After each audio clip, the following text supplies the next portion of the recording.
What is up, fellow sickos? I am Dan Favale coming at you with a question that's been kind of boring a hole in my brain for years, which is why do NBA fans seem to hate Rudy Gobert, or at least find him, what makes him so polarizing? I don't think I've fully wrapped my head around it.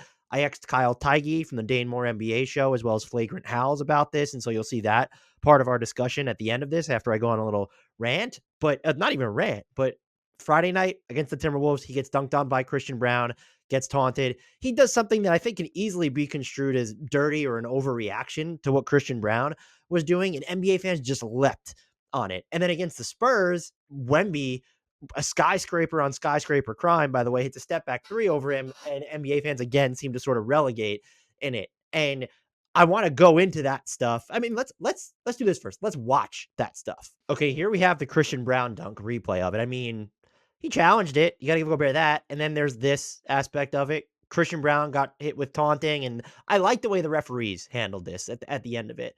Yeah, Rudy Gobert kind of skirting back when Russell Westbrook comes in is super funny. Here's another angle from courtside. This is, you see, like, yeah, that's dirty, that uncalled for. He wasn't even taunting Rudy Gobert himself, and it's really funny. Let's look at this again. Rudy Gobert. That's like me when a bee comes flying at me. Look at how quick he jumps back. This was funny.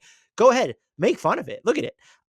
What I find fascinating is the response of that people just want to dunk on him and say he sucks, or how we've gotten, it goes in the discourse of he can't even stay on the floor. Again, this part, objectively funny, objectively over the top reaction from Rudy Gobert here. And Christian Braun, maybe they call taunting regardless, but he wasn't even taunting Rudy Gobert. He's kind of off to the side, just flexing. I have no issue. Totally worth it. And by the way, you have a dunk like that on someone who's 7'2", 7'1", you should be allowed to taunt. That's my philosophy here. I'm not what you would call Rudy Gobert apologist. I just find the reaction to it so funny because after that moment, the Nuggets just really struggled to score. But let's look at this. This is the Victor Wembanyama play I'm talking about. This is ridiculous. Like I said, skyscraper on skyscraper crime.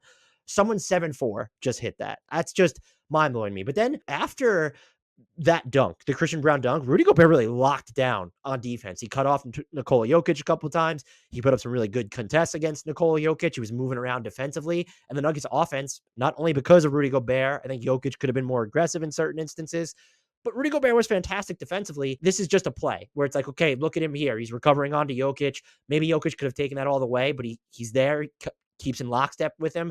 And then he's here to come over, just slide over and contest this shot from, I think that was Christian Braun again right there. And it's a miss. I just find that stuff objectively fascinating, the reaction to it, and how even during the playoffs or just different games, if Rudy Gobert struggles or does something wrong, it takes on this outsized response. I don't know what necessarily makes him so polarizing aside from, and Kyle and I get into this a little bit, at the beginning of COVID, when he clearly wasn't taking it seriously, he makes those, in retrospect, really in poor taste jokes, wiping his hands on everything. Was that the genesis of this? Did people seem to dislike him beforehand? I want to know your thoughts in the comments about what makes Rudy Gobert so easy to hate, or what makes him so polarizing. If I guess you're not rooting for him on your team, let's also hear what Kyle Thiege is about to say. I have a question about Rudy Gobert that has almost nothing to do with basketball. Oh, my favorite analysis, actually.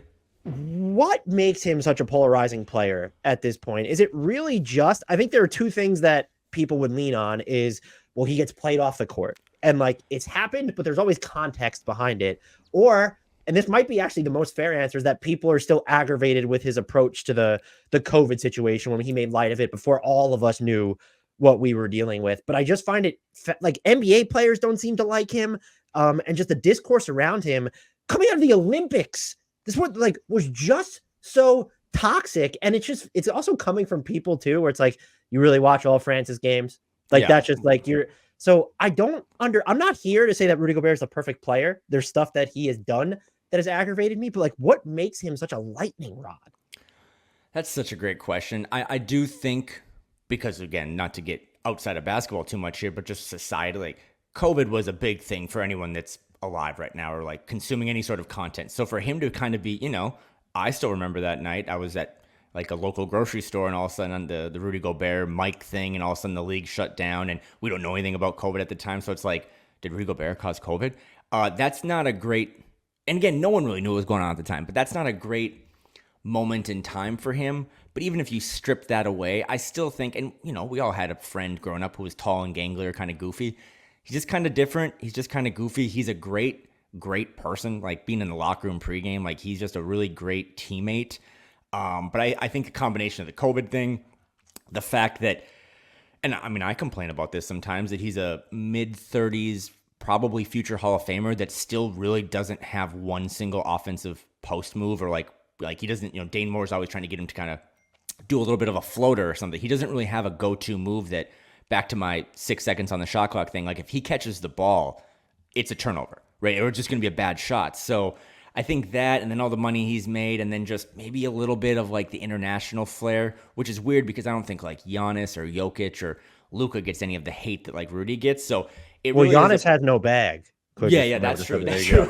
So I think it is just a perfect storm. And then of course, the France stuff, he's getting benched. I mean, if you're getting benched for Victor Wembanyama, is that really the worst thing in the world? That's my whole thing. So he's guilty of not being what is like a one-of-one player at this point. Like in terms of I never thought I'd be in a position where like I feel like the past few years I've needed to actively defend Rudy Gobert, and that is never a hat I envisioned wearing. And he is the perfect. Pat Bev falls into this category as well, where you're like, when he's not on your team, you're like kind of bleep him. But when he's on your team, it's like, oh, I wake up every day ready to go to war for Pat Bev and Rudy Gobert. So I don't know. I think he's just a polarizing player, like you said.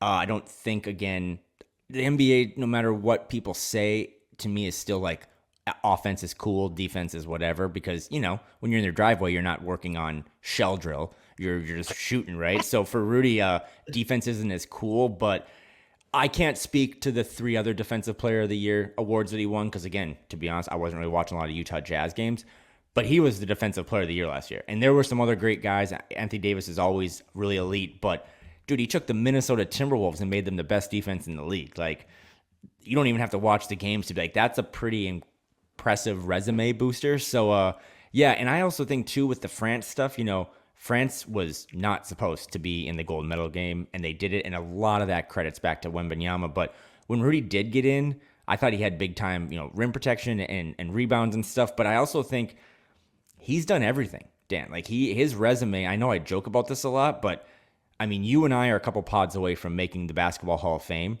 Rudy Gobert's definitely going to make the Basketball Hall of Fame, and all he has left, and this is Mike Conley's motto too, all those guys have left is a title. I mean, Rudy Gobert has now got a silver medal as a host country in the Olympics. He's got 4 Defensive Player of the Years. He's done all this stuff. If he gets a title, it's going to be a lot of receipt pulling and a lot of like, what can you say about me now type stuff. A lot of pretzel twisting, yeah. Yeah, so I think he might have the biggest chip on his shoulder of anyone on this team. He's boxing now. He's ready. That's where I was going to close, is now he's boxing. So he came off of getting choked out by Draymond Green in a situation where he was, again, he didn't cause that. That was Clay and Jaden that kind of got into a kerfuffle, and he kind of jumped in being a good teammate. So, because 2 years ago, the Wolf pumped his tires and said, we're going to get him, doing Hakeem Olajuwon post moves. And it's like, no, he can't do that. So just play defense, get rebounds, fill in space, and lead this team to more winning. Because when they're winning, even the Shaqs of the world really can't say much. It's when they start losing, or, that Luka 3 over Rudy in game 2 or game 1 or 2.